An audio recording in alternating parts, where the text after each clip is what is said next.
everybody. Welcome to InPsightRadio. I am your host, Danielle Egnew, and you are a fly on the wall to everywhere.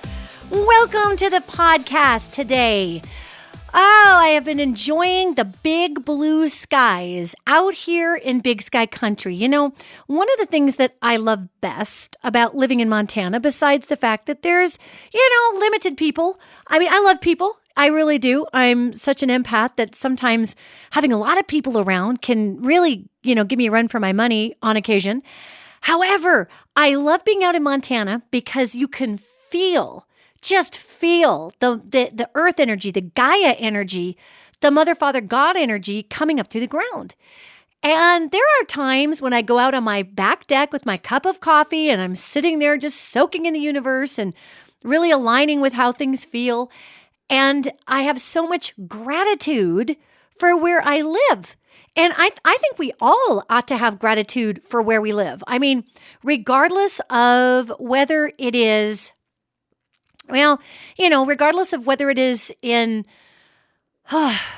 anywhere, I don't care where, if we have a home, if we have a roof over our head, there is a lot to be grateful for. I mean, they estimate the billions of people in the world that don't have roofs over their head, or the roof that they do have over their head leaks, or they've got, 20 people in a 12 by 12 room. And everybody's just sleeping up against the wall with their knees bent.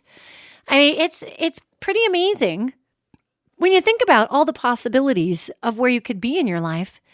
And gratitude, this time of year, we're coming up, obviously, we're in the holiday season now.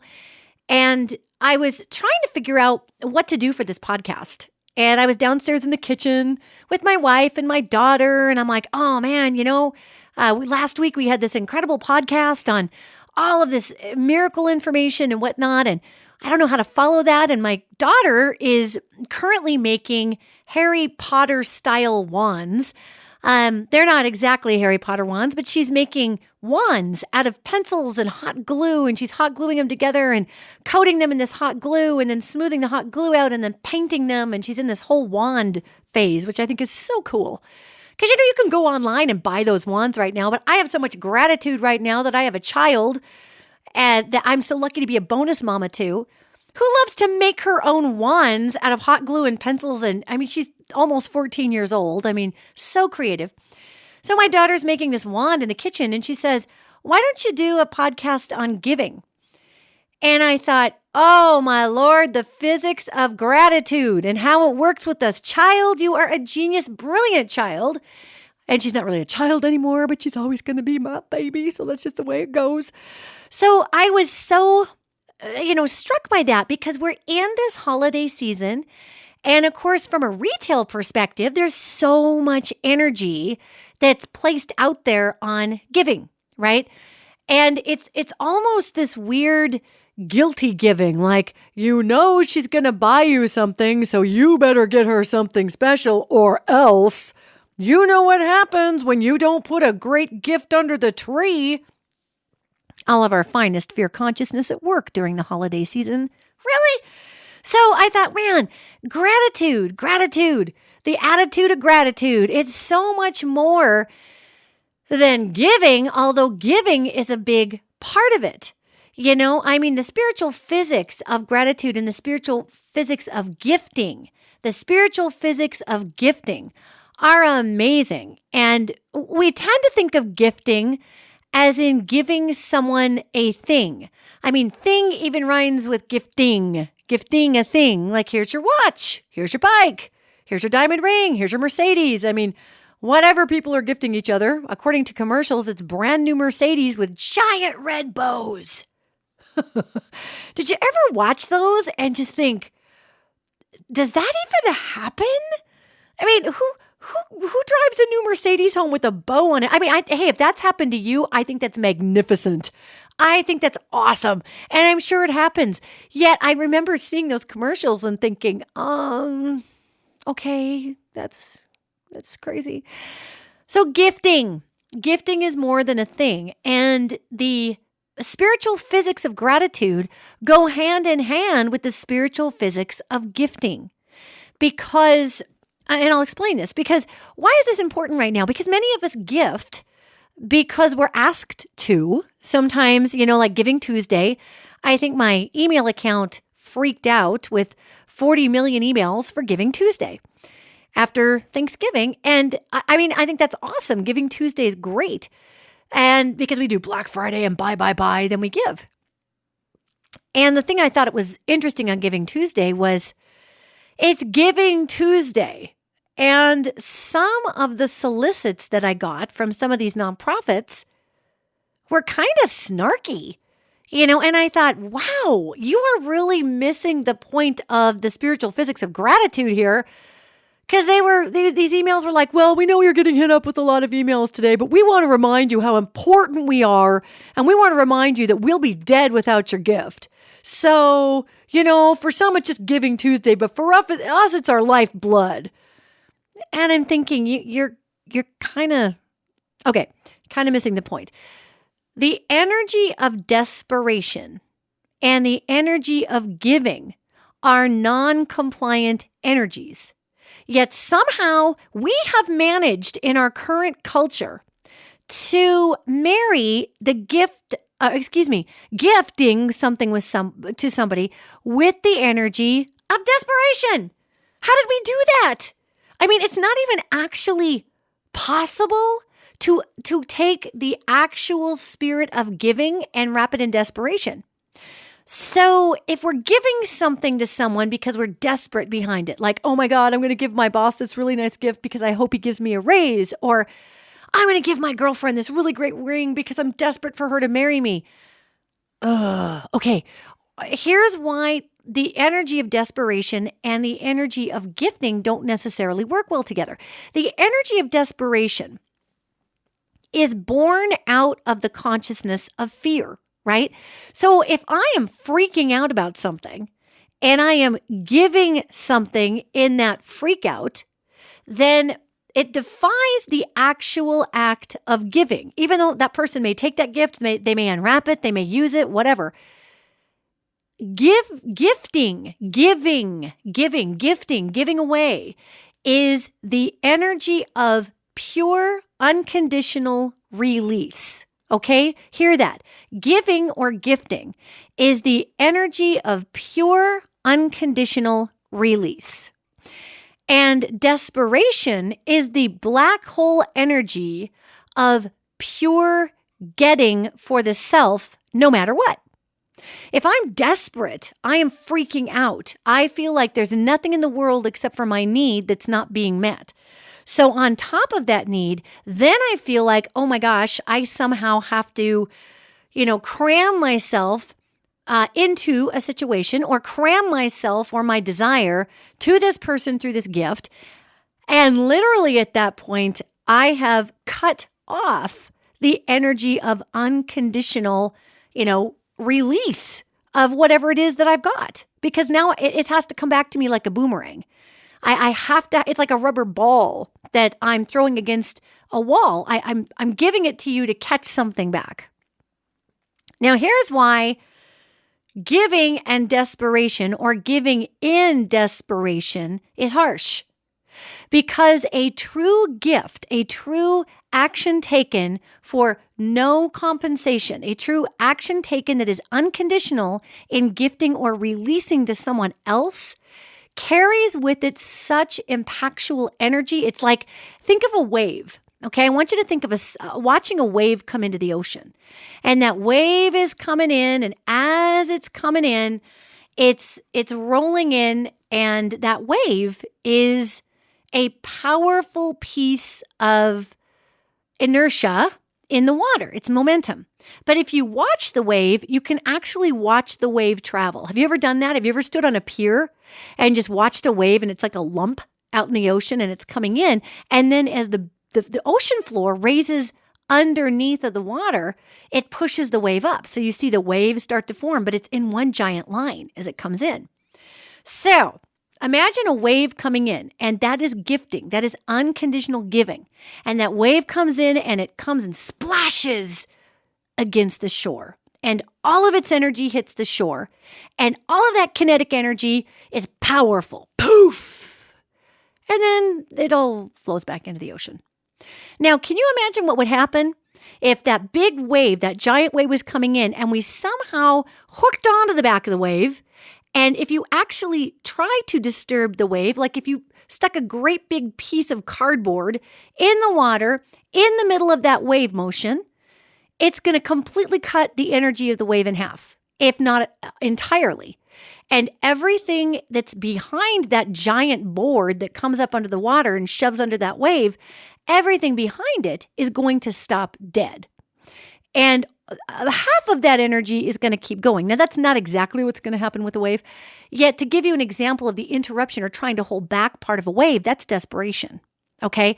So basically, you are still giving, yet you're holding back. You're grabbing the butt end of that wave and giving it a snuggie as you hold on to it, and its little legs are moving fast across the floor, and you're giving it a high water there, and its eyes are watering as it tries to get to the beach there.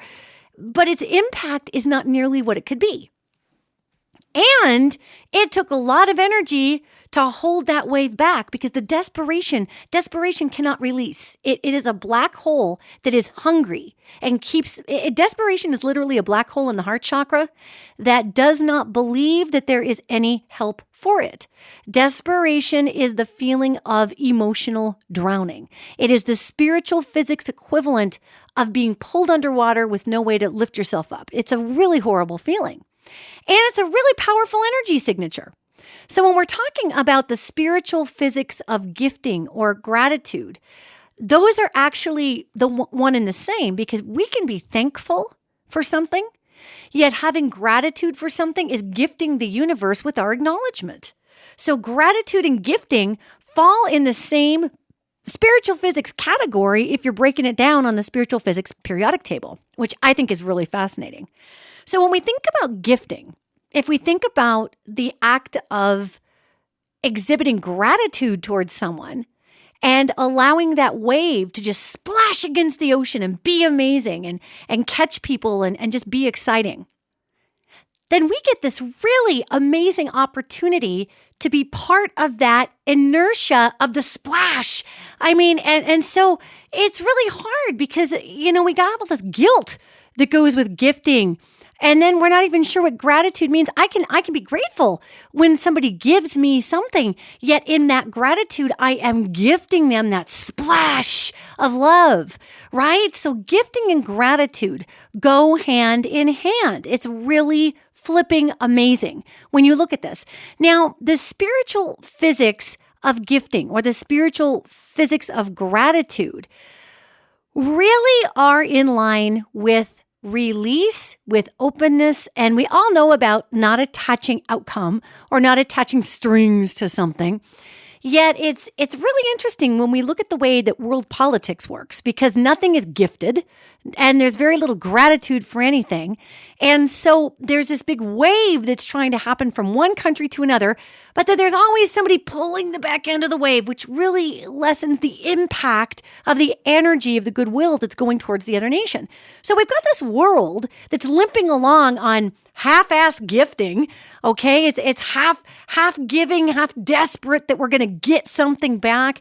And at that point, the power of the gratitude, the power of the gift is just diminished greatly. And then once we recognize that the gift is not felt with the power that we had intended to give it with, then the desperation sets in. And then we're really pulling back the inertia of that wave of all pure possibility, dashing and dramatically crashing against the coastline.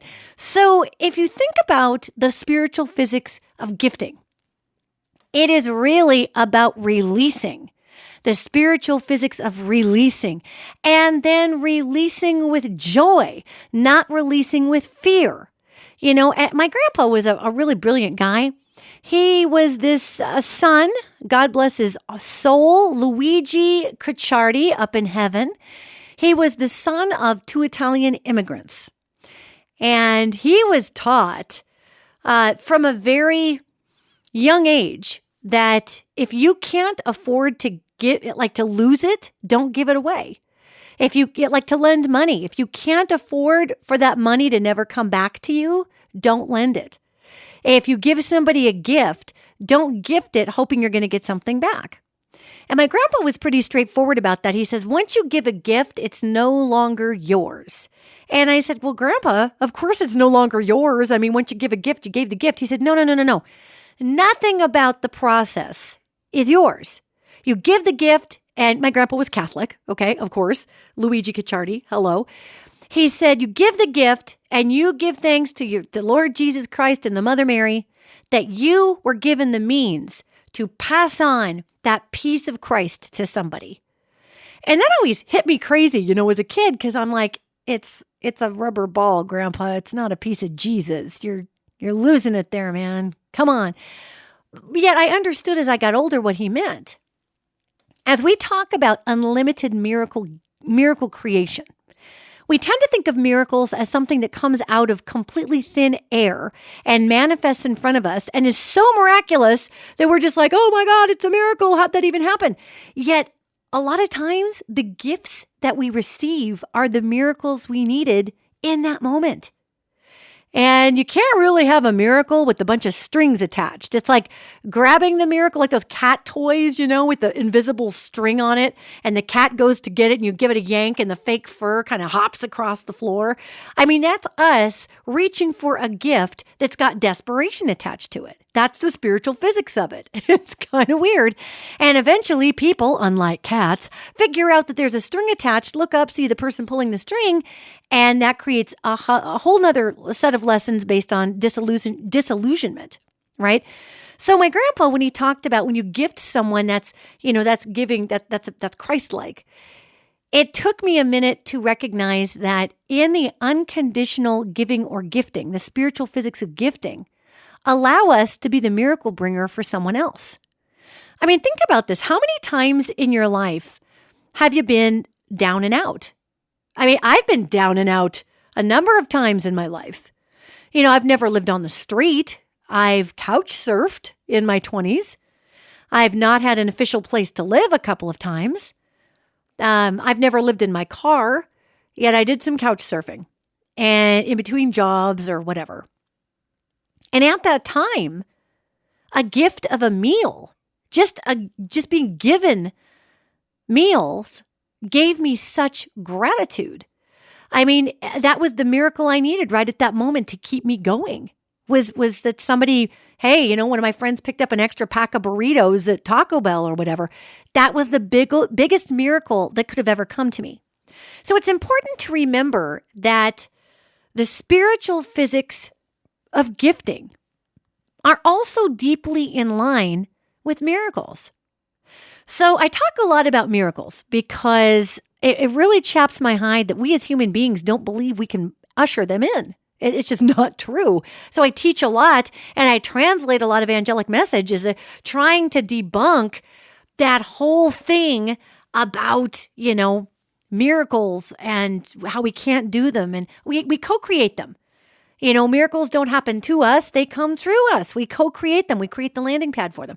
So when we're talking about gifting and the spiritual physics of gifting, it's also about us becoming the miracle bringer. And let me tell you what happens to the vibration of your cells when you align with being the miracle bringer. I mean, there's a whole bunch of physics that happen here, and it's pretty amazing. So when I decide to gift someone, I mean truly gift someone something, it's funny. Have you ever given somebody something and it was such a gift that they needed right at that moment that you almost didn't want them to know that you gave it to them? Have you ever had that happen? Like, I'm just going to leave $100 on Bob's desk with a Post-it note that says, I know you need this for the holidays. Merry Christmas, Santa Claus, Because why do we want to do that? Well, we want to do that because sometimes we feel awkward about receiving back the gratitude from that person. So in gifting, again, we receive the gratitude, not to say you have to let people know that you bought them a present, yet if they really want to give you thanks, some people have a really hard time receiving the gratitude, right? So the spiritual physics of giving, of truly giving, also create a figure 8 to bring back to us the grand lesson of receiving. And man, let's talk about that a minute, people. It's so much easier to give than to receive, isn't it? I mean, we were raised in the old world, most of us in the 20th century, where being the giver made you the hero and being the receiver made you weak. Really, I mean, how ridiculously imbalanced is that? That is the worst of the imbalanced patriarchal right there. If you're receiving what I give you, you are my serf. I am dominant. I give it to you. You take it.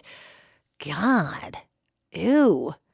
So if we think about the actual spiritual physics of giving, it is also, are you ready for this? The true spiritual physics of giving is release. And in that release is the ability to receive should something come back to you. Because it's not a receiving that's connected to the giving. It's a whole different platform of spiritual physics of, okay, I gifted that to you. Now, we do have the cases of people who give because they want to receive. They want to be seen as the giant philanthropist that just made the world happen. That's not really giving. That is buying yourself great press, okay? So the people who give and then get really bent out of shape that their high knees weren't kissed to the moon and back about it, they are not enacting that spiritual physics of gifting or gratitude. That is, again, the physics of desperation. It is fear, right? So I'm going to buy attention by giving this person this gift. I don't expect to receive anything back. Yet what I'm expecting to get back is a shower of gratitude, and I want to be lifted up on the shoulders of the world and told that I'm amazing and blah. That's not gifting, okay? So yes, of course, gang, it's wonderful to be recognized when we gift somebody something, especially if we worked on it. If you paint a picture for somebody or you make a quilt, it just fills our hearts when that person opens up that gift and they're like, oh my God, this is the most beautiful quilt. I can't even believe this came out of your hands. I can't believe you made this. I am so stunned by the beauty of this. It's not that we're wanting the accolades because of the gift. It's that we are seen through the beauty of our creation. So we appreciate being seen. That's a little different than people who give just to get the big hallelujah. And in business, we've created a really jacked up gifting parameter in business. So we've got sponsorships, right? And a sponsorship is giving. But then it's advertising. Then you also get your banner put up. And that's okay. That's a business arrangement. Yet I ran into a guy years ago. This is such an interesting story. It was years ago in my hometown. And he was a person who, he doesn't live there anymore, but he was doing very well for himself, his business, back in my hometown of Billings. And he had a lot of sponsorships around town, which is fine. I mean, my wife's business sponsors stuff. I sponsor stuff. It's a form of mutual trade. They get the money and you get a shout out and it's all awesome. That's reciprocity. Okay. However, this guy was wandering around town. And again, this is years ago, talking about how he had gifted all this money to a local charity at that time. And I just thought, wow, that's really cool. I mean, that's like tens of thousands of dollars, that he gifted to that local charity. Well, as it turned out, I all of a sudden started seeing his business name underneath of everywhere this local charity was. I mean, it's like, in car dealerships, like Staples Center used to just be a venue, but now it's Staples Center. I mean, this poor nonprofit basically became this vehicle for this guy's business. And, and it's a nonprofit that kind of came and went also in my local area, which I understand why now. However, I got a hold of them and I asked them and I said, wow, this is amazing. I mean, are you guys co-partnering or whatever? And this person said, no, that business bought a sponsorship for our signs and a sponsorship for our material and blah, blah, blah. And I said, oh, well, it's interesting because that individual said they gifted you, they donated a bunch of money to you. And this individual kind of that I was talking to looked shocked and said, well, it wasn't a donation, it was a sponsorship. So, we have that. And the irony there is that his business went out of business because you cannot take the spiritual physics of gifting, which is release, demand something back from it, and then reap the full benefit of the wave crashing against the coastline when you've shoved a piece of cardboard in the middle of the wave, right? That's just not going to follow through. It's absolutely not going to follow through. So I found it so super interesting that the spiritual physics of truly giving or gifting involve ultimate release, and they also involve sometimes receiving as well. And because that's sometimes the backsplash of the wave, right? I mean, that wave splashes on everybody when it comes up. And I think that, when we look at guilt, the holidays coming up, Christmas presents, Hanukkah gifts, birthdays, and we feel so much pressure to represent our gratitude to someone in a physical item. Especially, okay.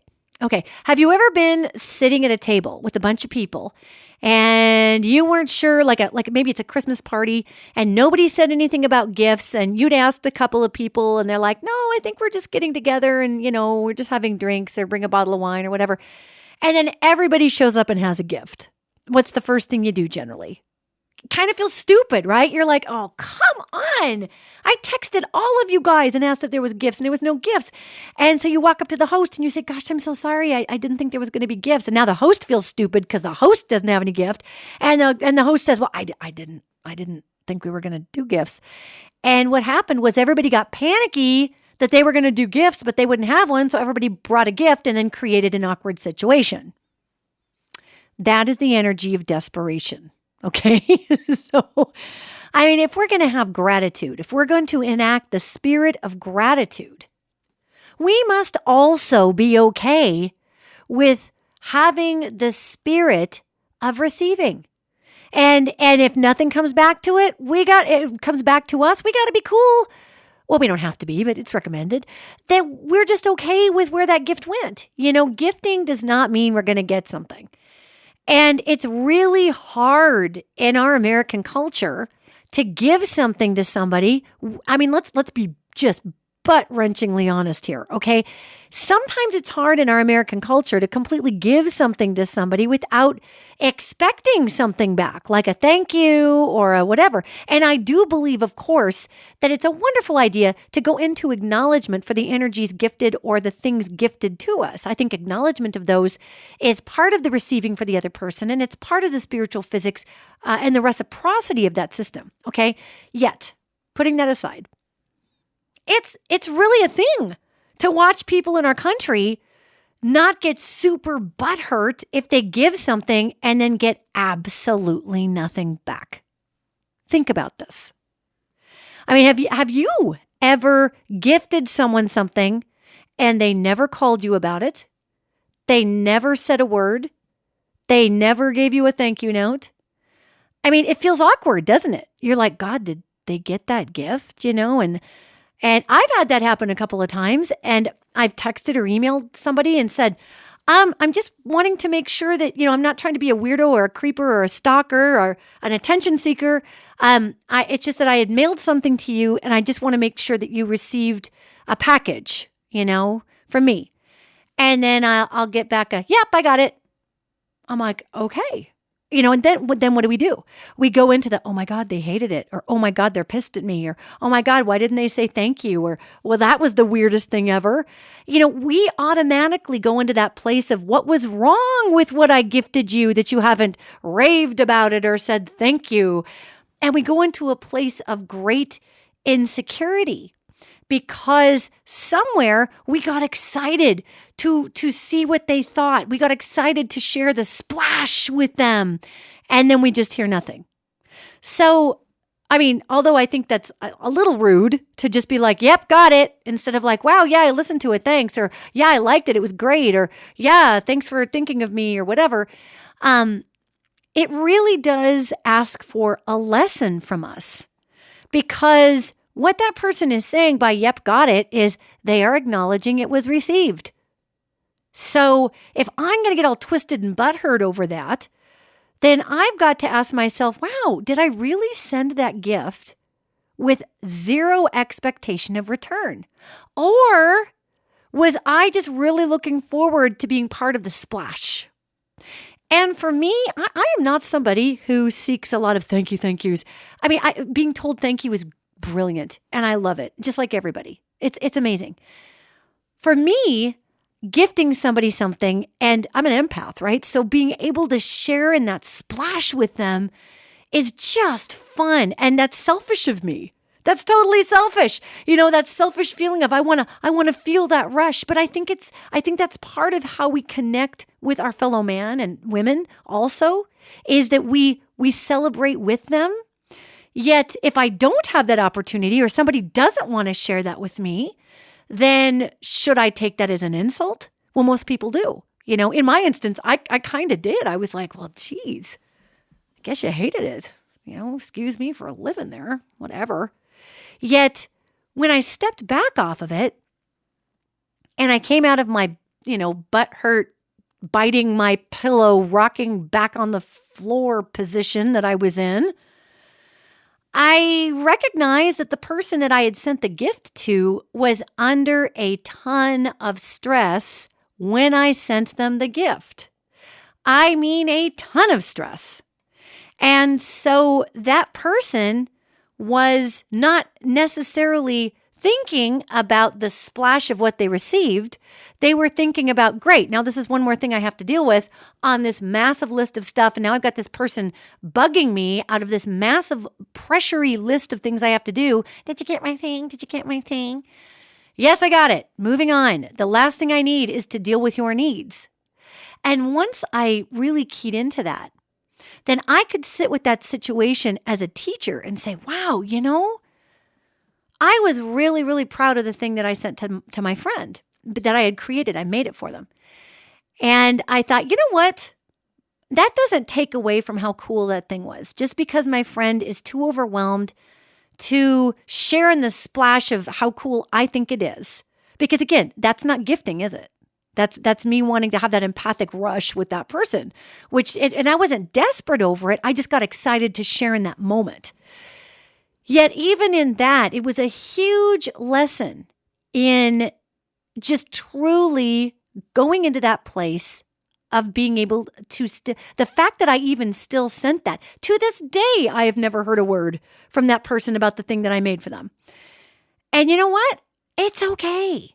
Because I'm still proud of the thing I made and I love my friend and my friend deserved the coolness that I gave them, whether they even acknowledged it, whether they even had time to open it, was the other thing. I thought, man, they might not have even had time to do anything with that, So to me, the gifting exercise also is an opportunity for us to hold up a mirror to ourselves to say, now, why are you doing this? Why can you go into gratitude without sharing in the splash? And I am actually so truly grateful for that friend of mine. I shifted my gift giving mindset to the physics of gratitude. The reason I produced that gift for my friend was because I am so grateful for who they have been in my life. And regardless of whether it got there, it didn't got there, it apparently got there, whatever, I recognized that my gratitude that I had for them was so great that I was happy to create that thing for them. I was happy to.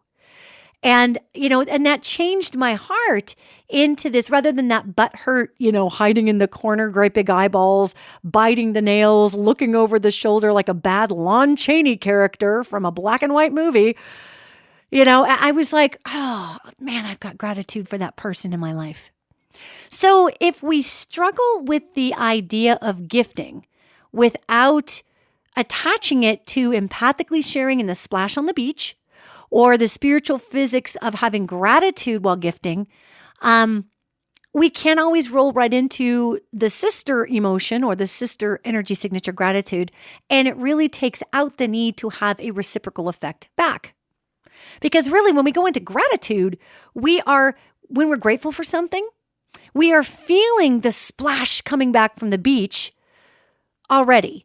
Like I was telling you, gang, when I go out on my back porch, I seriously wish I could have all of you over for just like a barbecue. It would be so fun in this massive yard, this big acre yard, and you're looking out at the Rocky Mountains and the Spanish Peaks are right over the hill there. Big Sky is up there, West Yellowstone. I mean, you're looking into part of the most wild country that exists in the lower 48 states. And as a matter of fact, in my backyard the other day, as a total sidebar, about a month ago, my daughter and I were out on the back deck, and I heard these coyotes yipping out there. Just yip, yip, yip, yip, yip, yip. And sounded like they were hunting. And then I heard this elk bugling in the middle of that. And I think they might have been hunting an elk. And it was during rutting season, so the elk was mean, and elk are mean anyway when they're rutting. But I heard this, if you've ever heard an elk bugle, it sounds like a squeak. They're these giant animals. And it squeaks. It goes, it's a weird sound. It literally sounds like a squeak. And so there's this squeak going on, and then half a dozen coyotes, yip, yip, yip, yip, yip, yip, yip, yip, and they're all in this hunting party. And it's just outside of the light, where I live. We have a back porch light, but then it just goes into the blackness as it heads towards the Rocky Mountains. And then all of a sudden I start hearing this. And the coyotes stop, and the elk is bugling. And then I hear the elk bugling farther away, and I keep hearing this. And that is a huff of a bear. Bears huff when they're made nervous. So somehow this grouping of attacking coyotes and giant elk in my backyard got very close to a bear who huffed, and the coyotes ran off, and the elk took off somewhere else. So that's my backyard. But anyway, besides that, now it's winter, so they're all up in the park. But I'd love to have you over for a barbecue, because the gratitude I have for this space is just simply that. I just go out and pour love into my back 40 back there. And the gratitude does not involve acknowledgement. Not at all. The gratitude is all about, it's giving. The gratitude is giving without the attachment of, well, am I going to get something back? I said, I love you, ground. I said, I love you, mountain. Where's my hug? Why do you hate me? Why are you a hater? Gratitude is just gratitude, right? So the spirits that are in the ground are elemental beings. They are a fascinating mix-up of beings that are in constant gratitude. Did you know that? Our elemental beings, which are God's middle management for nature, are constantly in gratitude and in union with the earth. They are caregivers. And I've gone into homes where people thought they were haunted. And really, it's because the house had an occupation of a very angry elemental, and they can be very powerful beings. And that elemental is wrecking their water, and it's throwing their plates, and it's slamming their doors, and they think they have a demon or a poltergeist. They want me to come in and get rid of the demon, and they've got their Bible out, and they're throwing around holy water, and I mean, it's just a scene. It's a scene. And I have to come tell them, this is not a demon. It's an elemental. And say in this example, I'm using an example where a client had dug a pool in their backyard, and they dug right through some ley lines. And they dug right through a spring. And they didn't even know the spring was there. So they actually took a pipe under the pool and kind of jumped the spring so that the spring would go underneath the pool. But when you interrupt a water flow, that upsets elemental beings, right? And they have such gratitude for the earth. They are in a constant state of devotion to the earth. And the earth, Mother, Father, God, Gaia, the quantum field, it's all the same thing, right? So these elementals are just peeved. And they're mad. Because guess what human beings often lack? Gratitude, reciprocity, humility. So these elemental beings will go into the home with the person who dug a big hole or in the ground and interrupted the water flow and circumvented it and got it all weird. And they're mad. And so they're slamming doors and they're throwing plates. Well, in this case, we went out and planted a few trees, and we had a fountain outside, and we created a sanctuary around the pool to thank the elementals for not burning the house down, and also thank them and acknowledge that there was a grievance that was committed and a wound committed on the earth. And the elementals stopped yanking around in the house. So these beings aren't sure what to do with us as a species because much of our giving and much of the spiritual physics of giving to us really has to do with what we can get back. It's like a yo-yo. And the elemental kingdom thinks that's pretty weak. They think it's pretty weak. So as we go into this spirit in the holidays, and the spirit of peace is here, and we can access that miracle potential through the spirit of peace, one of the most incredible things we can do is exhibit the spirit of gratitude. We talk about giving, yet I would take that a step further to say, let us have gratitude for one another. And we can go ahead and attach a physical thing to that gratitude. Yet, have you ever noticed that when you've given somebody a thank you gift, there's a completely different energy with it? Seriously, have you ever done that? If you just give somebody a thank you gift, like somebody hosted a dinner for you or something, and you just send them flowers to say thank you so much, that gratitude, the gift that goes along with gratitude, has a completely different energy to it a lot of times than our gifts, which are given in the spirit of giving. So if we can understand that the spirit of gratitude is the spirit of giving, here's the big jazz hands wrap around, people, that the spirit of gratitude is the spirit of giving. And if we can be okay with that, then the splash that we're making in the quantum field, the splash that we're making in people's lives, the splash that we're making all over the world is just huge. And that wave then pays it forward for others to want to thank others in their life. I mean, have you ever been in the Starbucks line and somebody bought your coffee? Have you ever done that? One of the most humbling experiences I ever had was back in my hometown of Billings. And I literally, just in that moment, I'd forgotten my wallet and I had $2.75 in my console in change, because that's how I roll. Okay. You know that weird mealy change, like 1 penny has like half a piece of gum stuck to it and some hair. You know what I'm talking about? So I was like, okay, let's just dig this out of here. And so I had my little handful of change. And I went up to the window, and I think at that point I could afford like an Americano or something like that. And so I ordered my Americano and I pulled away, and this woman says, "The lady in front of you just bought your drink." And I was like, oh my God, thank you. And then all of a sudden I was like, thank you. And then all of a sudden, instead of just being in gratitude, which I was kind of shocked. I was looking at this really weird molting pile of gum-riddled change in my hand, and I was like, I felt all this pressure to buy the person's drink behind me, but oh my God, what if they wanted a triple, venti white chocolate mocha? This was half of that, and what if I couldn't afford it for this person? And so I started to hand all this change out through the window to the lady at Starbucks. And I must have looked a little pathetic and nervous and weird, but I'm handing this change out there and I'm saying, oh my God, well, can you please just apply this money to the person behind me? And she said, actually, the woman at the window said that she gave enough for 2 drinks and she just wants you to have a drink. And boy, I was like, oh, okay. Thank you, God, thank you. And then all of a sudden, the gratitude of it, just the gravity of this woman who bought 2 drinks and said if I tried to pay, to say, no way, Jose, I got your drink. I mean, it was amazing.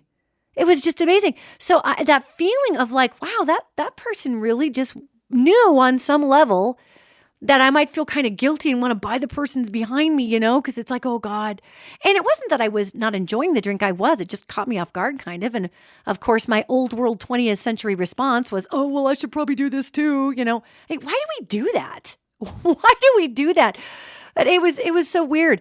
So when she said, no, the lady bought 2 and she just wants you to enjoy the drink, I was like struck by this feeling of how embarrassed inside of myself and how small I felt for not just enjoying it in the first place.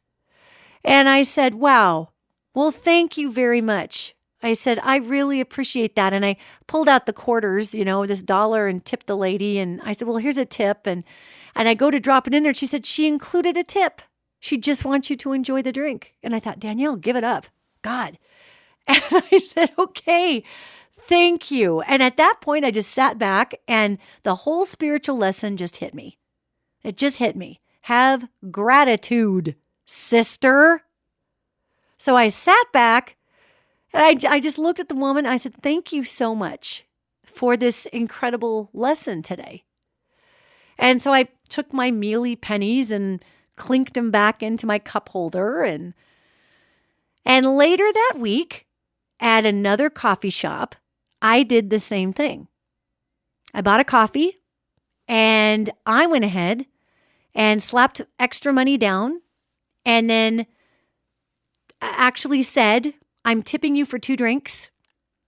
So whomever comes after me, tell them that they are not responsible for tipping and that they don't have to buy the drink in back of them because I just want them to enjoy it. Please tell them that. Because I knew they'd probably do what I did, So when we think about gifting and gratitude, now, I'm a gifter. I will gift people like mad.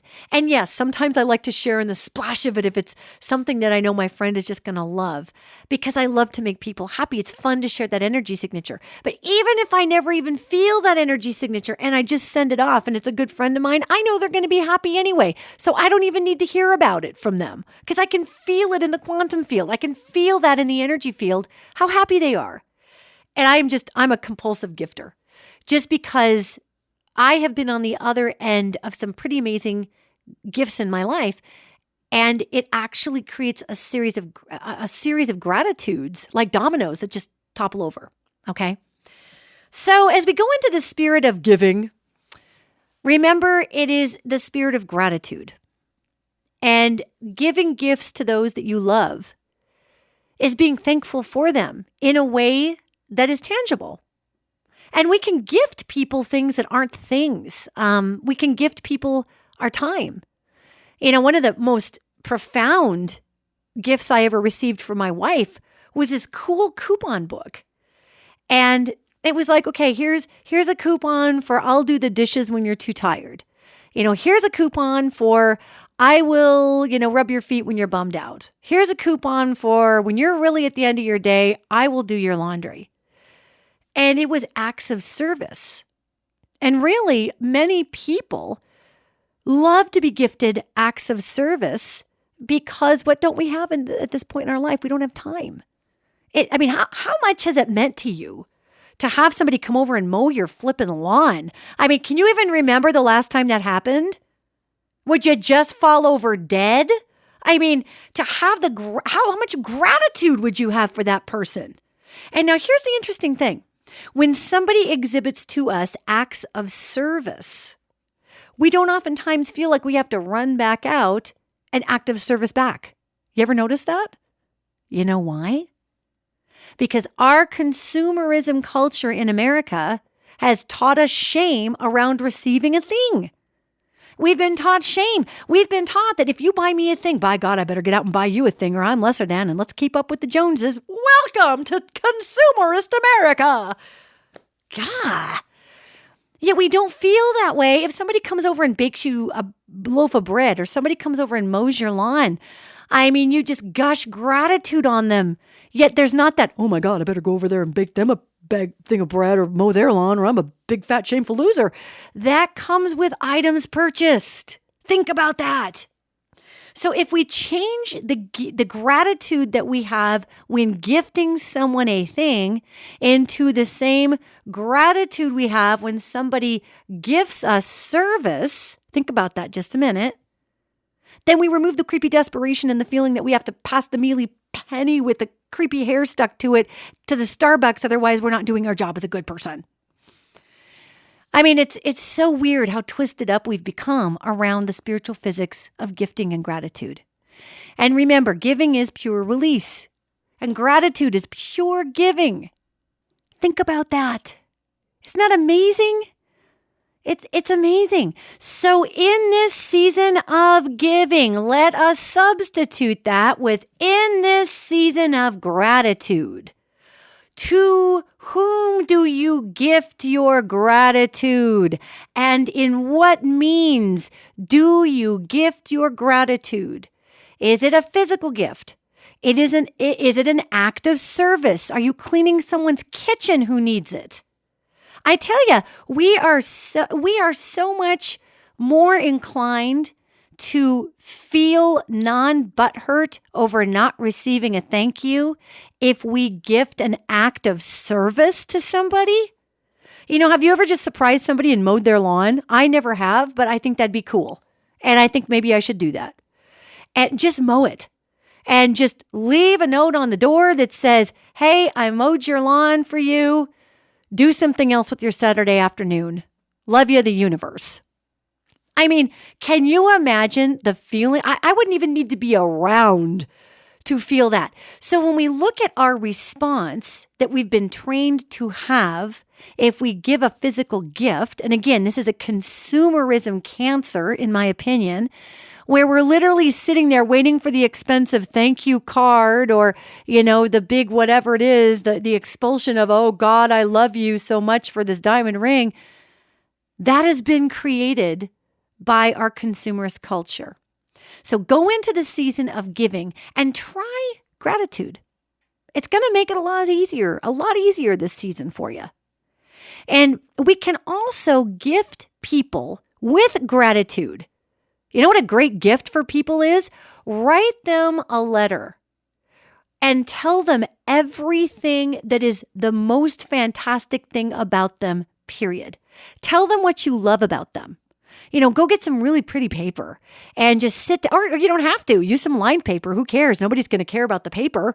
Rip it out of a notebook. It'll have fuzzy things on the side. They won't even notice the fuzzy things on the side. Are you kidding me? Sit down and pour energy into the words of how grateful you are for that person in your life. Because handwrite it if you can, if you're able to, handwrite it out. Because in the handwriting, we embed energies of pure gratitude, pure love, pure adoration. This is the bummer about so much email and so much electronic communication, that even though I talk a great deal about the fact that we are embedding our electronic communication with messages because our brain is an electromagnetic organ, we have electromagnetic frequencies running through the body. I type on the computer keyboard, that electromagnetism jumps over to the keyboard. It is stored in the hard drive. It is passed along through the cell towers. I talk about that. Yet let me tell you, a tangible, chewable, yummy feeling for somebody is receiving a handwritten letter, because you have literally placed your physical energies, not just through the electromagnetic signature of your thought process, but in your hands touching that letter. I mean, you've got skin cells on that letter, people. Now, I know that's getting a little, NCIS. However, it's true. And you're sending a piece of yourself to somebody. So if you ever want to gift someone, truly gift them with something amazing, hold up a mirror to them and write them a letter about everything you are so grateful for in them. It just cracks people open in the best way possible on the inside. It's like Avatar, when they are seen, when you see them. And that costs the cost of what? A stamp, an envelope, whatever paper you can find around your house, and your time. So there are ways to gift people that don't involve the idea of giving, but can involve gratitude. And those oftentimes are the greatest gifts that we can possibly receive from another person. And if you notice, when you exhibit gratitude, you're not waiting for the thank you, because you are so grateful that person is there. You seeing the wraparound there? So gratitude and the spirit of giving are very, very similar. Yet gifting versus gratitude is more accurate to be saying gratitude is gifting. And to be able to embody that, we step into a spiritual place of transcendence, really. because that is the Christed energy. That is the Buddha energy. That is the sacred energies. That is the divine feminine to just provide for. That is the divine masculine to uphold a space for. That is that element of utter miracle that comes through every single one of us. And you never know. You never know when you are the miracle that someone else needs. And if you don't hear anything in this podcast except for this last part, I suggest it's this last part, okay? You are the miracle in someone else's life that they have always been waiting for. Maybe that letter that you write to somebody gushing truthfully from your heart and exhibiting such gratitude for who they are in your world, maybe that's the letter that they needed to receive to keep them on the planet that day. Maybe you were the sign from God that they prayed for. You were the sign from universe. And you'll notice I use a reference to God once in a while, Mother, Father, God. It's because in my work, it's not a religious thing. It's because in my work, what I've noticed that at least in the United States, even people who do not consider themselves religious, when it comes down to wanting to stay on the planet, if you're thinking of killing yourself, or you're on a plane that's plummeting out of the sky, or you have a loved one that was hit by a car and they're being rushed to the emergency room. It is phenomenal how many times I've heard from clients, from friends, from people I've known in my life who don't believe in a God, a formal God, because they think the concept of the white-haired guy in the chair wagging his finger at you for being lesser than is really kind of stupid. So they don't buy into that identity of God. Yet I have watched those people just fall on their knees and just start praying. And it's not because it's a big Christian thing or whatever. It's because at our core, we understand that we are part of a greater collective. In the middle of our DNA, in the essence of our spirit, we understand that we are truly heard by something else besides ourselves, whether it is a collective consciousness, whether it's the quantum field, whether it's the spirit of peace, whether it's an almighty God. We know at that moment of absolute being broken on the inside of ourselves that it's time to turn it over to something else greater than us. And I've watched this happen. It is a phenomenal thing.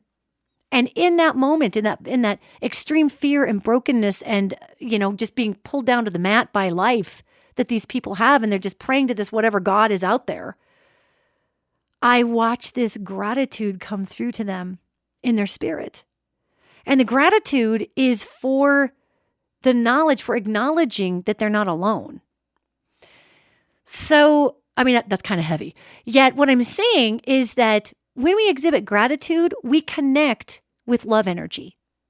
And that love energy, or if you want to call it God energy or lucky rabbit's foot energy or whatever you want to call it, that energy is connecting all of us. So if you want your thank you, then go in gratitude with your gifting, because that automatically accesses that love energy and we feel it immediately. You know how good it feels to truly thank someone? And I just want to wrap this up with a brief story. My very, very close friend, Shane Kirkham, has been on this podcast, and he is an intuitive designer. He's an empathic designer. And I moved into my space where my spiritual center is, and it was the ugliest strip mall you could possibly imagine. And the place I moved into had been a taxidermist and a boot shop. And I wanted to open it as a spiritual center. And it's kind of oddly placed. It's right between a gun shop and an outfitter's. So here's this space that I really wanted to hold the space for peace.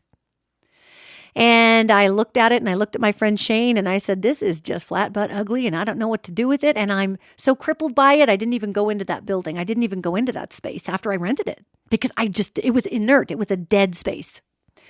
So then Shane went in there, locked me out for 3 weeks. He and his assistant Sarah and their assistant Gabby went in, and Shane created a front room that looks like the Palace of Versailles.